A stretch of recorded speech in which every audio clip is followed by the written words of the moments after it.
Hi, so here's part two. Right after the first one, I just didn't want to overwhelm you, and you can watch these videos separately whenever, and they'll be about different things pertaining to postpartum life. So, yeah, my postpartum journey's been a little bit interesting, and I wanted to share that with you in this video, part two here. So, first of all, I had to go to the dentist. Let's talk about that to get it out of the way, because that's not super important, but it's part of the journey anyway.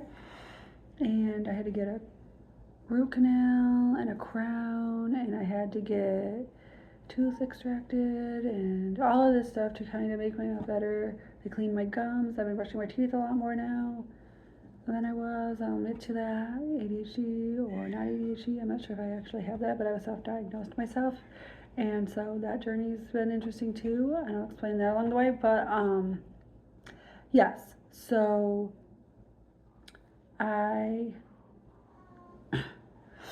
went to the dentist like every other week for a while. Felt like I was going all the time from like October to January to try to get all this straightened out. Had to go like 3 times just for my crown alone to get it all whatever. So now it's in and it's good. My teeth are better because they don't nearly bleed as much and all this other stuff. I don't want to go in with that. But anyway, so that happened, and that was a long journey, and just going to that mixed in with all the doctor appointments was just so much anxiety, so much going on. I was like, oh, now they're going to need to do this to my teeth, and I had to like worry about it. And the dentist said something back in January, but she let me wait until my cleaning in March to like, because I'm getting extra cleanings and stuff. So she waited till then, and I didn't have to get any more appointments. Sorry, I gotta go get the baby again. Baby's got his pacifier, so hopefully he's good now in his crib. But yeah, that was just my teeth. That's just my dentist journey. So this other journey of my medical issues. So I don't know how much I've shared before, so I'm just gonna share it all now. Here goes. So back in October, it was like 3 days after I had the baby, I went out to church because I thought, well, I could just sit at home, I could sit here, I feel fine. I didn't feel like anything was wrong. I had a baby vaginally, so it wasn't like I had C-section or anything. I wasn't going to drive for a week or two, for like at least a week. And so my husband took me to church, and my friend was going to take me home. And my husband drove my son to school, and then he drove him to church after school so he could go to work. Or work from home. I don't remember what he was doing, but he was doing some, he had to teach a class or something. Whatever. So he brought him to church with me. And I went down and I got on the floor and I was changing my son's diaper, and I was down there for a while and I was doing whatever with him, and then all of a sudden I got kind of lightheaded. I thought I was seeing blurry vision. I was just having a thing. I think I was just about to pass out is what it was. Now looking back, I can see kind of more of what this was and how it was. But like in the moment, I'm like, oh, blurry vision. I couldn't focus on anything. I couldn't concentrate on anything. Like, enough to give it my attention. Like, I was trying to really hard with my son when he was telling me about some game or something on the tablet he was doing, and it just, I could see it, I was there presently, but I wasn't really there, you know? Like, I was out of it a little, so like, even though I was focusing on it, I really wasn't. And so then all of that happened, and then they gave me some water. They wheeled me on a wheelchair to the car. And we got both kids in the car, and we took me home. Like, with the water and the fresh air, I started feeling a little bit better after trying to figure out what was going on. I thought maybe I was just doing too much because I was out 3 days after having a baby, right? Like, just give yourself some grace, but I didn't, right?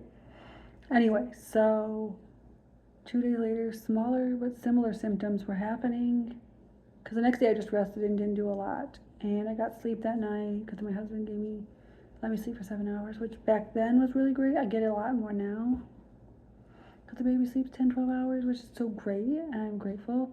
But like, back then that was great and wonderful, just after having a baby, you know, who's a freshly newborn, 3 days old, you know. And so he took that just because he knew I needed that. And so we went to the doctor. They sent me to the hospital because of the blurry vision. They ruled out anything that was baby related, sent me home. Fast forward until Thanksgiving, and that's when it kind of happened again. There was no blurry vision, but it was kind of just similar, and I was gonna, like, the room just seemed weird again, and I was gonna pass out a little bit, like, just seemed a little bit too much. I thought, okay, with the holidays and with me, stressing out about a mouse in my house the week before, packing for the first time with a baby, not just with my 5-year-old, well, he was 4 at the time, I guess, and my son, just, now I have 2 kids, and my husband, and everything that was going on, just like, I thought that was why, like, the whole stress, maybe I had a little anxiety, I was stressed out, and then that's basically all people could come up with at the time, like, all the tests they did at the hospital in Michigan, where I was, with my parents, like, with my mom, and family and stuff, like, they couldn't come up with anything that was wrong at the time, so they were like, okay, well, you're good enough, we can send you, all the tests were coming back good, that they could send me home at least, and the next day, like, we played a game, Among Us, if you know what that is, on the tablet for a while, and we just stayed at home, and we didn't do anything, and I kind of wanted to go out and do, like, some shopping, but I just we never got that far, and then, like, so that happened, and everybody's like, follow up with your doctor, then hospital, follow up with your doctor. Well, I had to find one, so I asked the pediatrician who he recommended, and they actually got me in within, like, a week or so. It was, like, December 6th or so at that point, and he had recommended that I do an echocardiogram just to see what was going on. He gave me a referral to an eye doctor that I saw, which said my eyes were fine. Told me I could have been having ocular headaches or it could be related to the heart problem, but he couldn't say that for sure at the time, so I don't know. And then, like, I got the echocardiogram done, and it showed that my ejection fraction was low, meaning my heart didn't pump blood. I wasn't pumping enough blood to my heart, or something to that effect. It wasn't pumping the blood effectively, and I didn't know a lot at the time, so I was trying to figure it out. Like, why is this happening? We thought I had, at one point, a bicuspid valve instead of a tricuspid valve or something like that. But I saw a cardiologist in January, so I had to make that appointment, do all that, and he recommended that I get a echocardiogram. No, not an echocardiogram. That was what I just had. The angiogram and the cardiac MRI. And so I was doing all that. Then I had a couple of doctor appointments in the beginning of February, and we were trying to figure this all out. But my doctor said I don't need to come back and see him anymore since I'm dealing with the cardiologist and everything's under control by him. So I didn't need to come back to him, which I was like, that appointment was kind of a waste, but I did it just to be safe. Well, yeah, so I got that all done, and they basically said I have postpartum cardiomyopathy, which is heart failure due to pregnancy, put me on 3 different medicines, and I've been dealing with that for a while. But then also back in December, so I thought before I knew what was going on that, it happened to be because I didn't take my medicine for 2 months, and it could cause some of these symptoms that, reading stuff on Google is not always the greatest idea. But anyway, so I was blaming myself, like, I did it to myself, I'm having these symptoms because I didn't take my medicine, I didn't take the Wellbutrin for my ADHD, blah, blah, blah.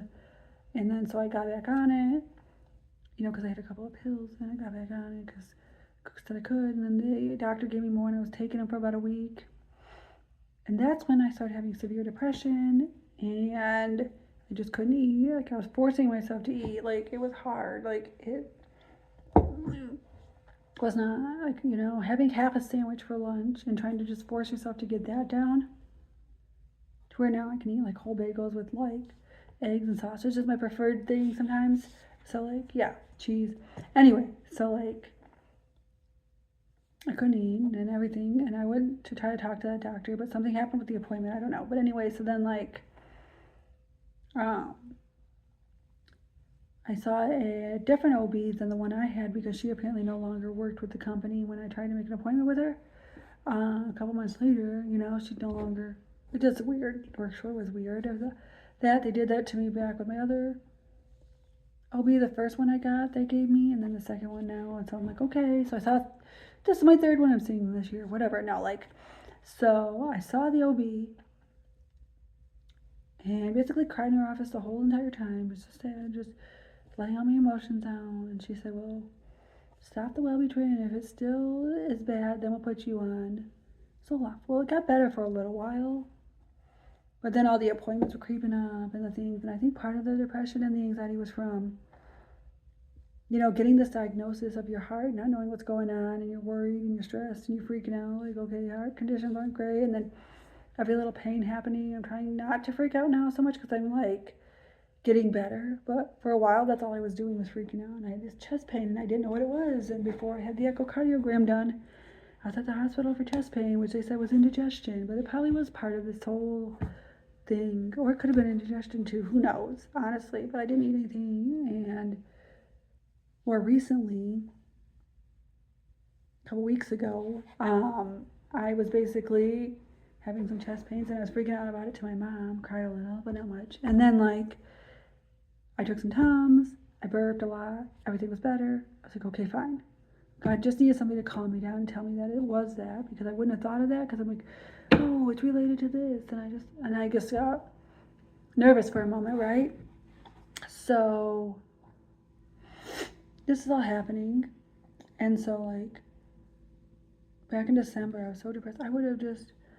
I talked to anybody about anything just to keep my mind, like, off of what I was thinking about. Because I started thinking, oh, well, if I didn't have the baby, none of these problems would be happening. And I started thinking just, maybe I have postpartum depression, because these thoughts were coming and racing. You know, I didn't know what it was. I didn't know if it was from the medicine until, and some of it probably was, but maybe not all of it. And I've always had problems anyway in the past. I think they just said I had like GAD or something, general anxiety disorder, some kind of thing. I don't know. Once they tried to diagnose me before, because I was trying to figure out if I had ADHD and making that like choice. And so I saw some guy, but then I stopped taking the medicine and stopped seeing him because I just feel like it wasn't worth my time and stuff. I don't know. Now I'm going to stay on the medicine for a while because I don't want to go back to any of that anxiety. And I'm starting to feel better now that I'm on 50 milligrams. And I think it worked up slowly just because of the way the Wellbutrin was. And she didn't want to, you know, take any chances. And me having this problem with my heart and stuff. Like, I don't know, just everything going on. Like, we're doing it slowly, I guess. So then, like, I'm probably on 50 milligrams. And if that works, we'll probably give me a 50 milligram pill so I don't have to take 2 pills a day. I don't know how it works. Anyway, we'll figure it out. And so then, with everything going on, I spent 10 days with my mom just so she could help me with the baby and my anxiety and just everything. I did that again, but just because I could, not because I needed to. But my anxiety was a little bit there too. And I'll explain all of this. But like, so I was doing really well with the doctor for a while, and then the last time I went in, I had anxiety and it was breaking down. He's like, I'm surprised you're doing as well as you are, considering they used to put heart patients on depression medicine right away. So, like, when they got diagnosed, because that just happened automatically with a lot of them, I guess. So it's not unheard of and uncommon. So it could be a lot of just, you know, having a new baby and postpartum and having this, and then the medicine. But now it's just that I'm off that medicine, having the anxiety and not having the like motivation for a while to do pretty much anything. I'm getting more now because I went to an Easter egg hunt Saturday with my son, which back in December I skipped doing a bunch of the stuff I really wanted to do just because I didn't have the emotional capacity to just like get out of the house, to leave, to do anything. I would just call my mom every chance I got. And we played this like cooking game like all the time, which we still do now, but for a while we just played that and nothing else. Like, we were just doing that 24/7. Now I can do other things as well. I just talk sometimes, but like, I needed anything and everything I could to distract my mind. I talked to church friends. I remember going over to one of their houses because I didn't want to go home after and be alone with me and my son. And then after that, like I remember crying on his shoulder and didn't even mean to. We just came out with all the problems we were having and the things that are going on between my mom, my husband, and everything else, which will be for another video because this one's already long. Sorry, guys. I have a lot of medical health stuff to get through, so that's why I'm making multiple parts to this series of videos. Anyway, so I'll have to explain me and my husband in another video, and then yeah. But so that was all going on. There was stress and anxiety from a lot of different reasons and a lot of different things. And I'm finally on Zoloft. I brought my medicines. I just had another echocardiogram recently, which, according to my cousin, is showing improvement. And she said I got a good report and that the medicine seems to be working, which I had to take low doses of all that medicine just because they don't want it to lower my blood pressure, which is already low apparently. But I had a good blood pressure reading recently. Well, not super great, but it was 103/71. I don't think I've ever been over 100 in a while. So it's usually like 90 over some really low number. So that seemed higher than normal. So I'm grateful for that as well. But we'll see, because I have another appointment coming up in a week, and we'll see how that goes with the cardiologist. I'm just trying to get through everything. And now that the dentist isn't such an anxiety worrying thing, although I don't like looking at my teeth because that gives me anxiety just even looking at them sometimes. But back before I knew what was going on, I would get these like cold sweats like back here. I still get them occasionally, very, very rarely. I got them like 1 or 2 recently, just so I remember. Oh yeah, I used to get those. I forgot about them until that was happening too. And I think that was just, I would get those when I would have like anxiety. So that's like going away too. And I'm getting better slowly every day. And I'm making these videos finally, which I've been thinking about. I'm like, and I have a few moments to myself and I do that. But I could make them at night instead of falling asleep on the couch maybe. But I just don't have the energy like I used to. I'm finally starting to feel better, do better. My friend at church can see that. So yeah. Anyway, so if you have any questions or concerns or thoughts or anything you want to say about my health issues or would like to know, comment below and look for part 3 of this video to come out. Series videos.